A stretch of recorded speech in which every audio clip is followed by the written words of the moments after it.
السلام عليكم ورحمة الله وبركاته. أول ما نبدأ كلامنا نبدأ بسم الله والصلاة والسلام على رسول الله، اللهم صل وسلم وبارك عليه. غدا النهاردة إن شاء الله كده إيه حاجة بسيطة ما كلفتنيش حاجة.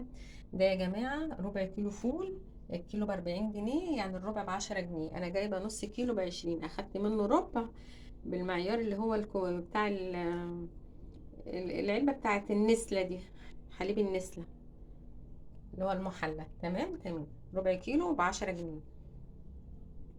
3 طباق من ربع كيلو ب10 جنيه. عايزة تحط في اطباق اصغر من كده هي بتطلع اكتر، بس انا بختصر الموضوع يعني. ربع كيلو ب10 جنيه. ربطة كزبرة. كام عود شبت، عشان الشبت ما بكترش منه عشان ما يغمقش البصارة يا جماعة. ومقليه لها بقى بالوردات الحلوة الجميلة، البصل الجميل ده. شوف لونه فاتح وجميل ازاي ومقرمش.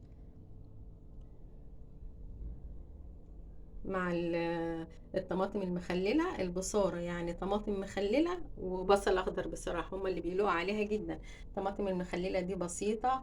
عودين كزبرة على عودين شبت. عايزة تحطي بقدونس حطي، بس أنا إيه مش بحب البقدونس، ما بحطوش. نعمة ربنا كلها حلوة، ربنا يديمها نعمة يا رب، يحفظها من الزوال اللهم آمين يا رب العالمين. بس أنا إيه ما بحطش البقدونس في أي أكل عندي. تمام تمام. وطماطمتين كده بتقطعيهم، عايزه تخليهم سلام وتحشيها اللي هي ترنشات تبقى ماسكه في بعضيها، بس ايه وتدخلي كده بينهم بالمعلقه تحط. بس انا بفضلها كده. المطاعم على فكره بتعملها بالطريقه دي، ما بتعملهاش باللي هي ايه على بعضيها وتحطها ايه تحشيها من النص كده، لا بيعملوها بالطريقه دي.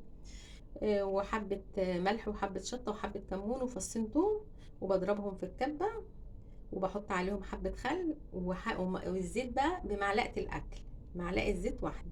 تديلها اللمعة الجميلة دي وبتديلها طعم وحلوة. بسم الله ما شاء الله اللهم بارك، بألف هنا وشفا يا رب للي هياكل. وأكلة ما اتكلفتش ايه، والله ما اتكلفت ايه. ده الفول بس ب10 جنيه الربع كيلو. والبصل من البيت ومقليالها بالثومة والسمسم على وشها.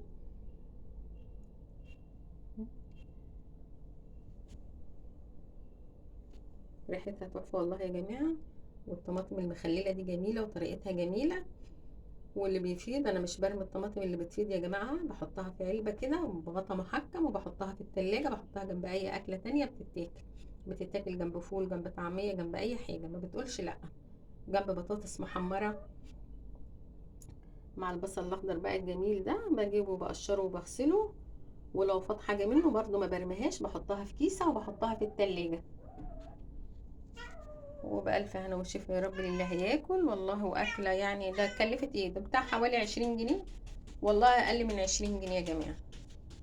وبألف هنا وشفا للي هياكل، واترككم في رعاية الله وأمنه، والسلام عليكم ورحمة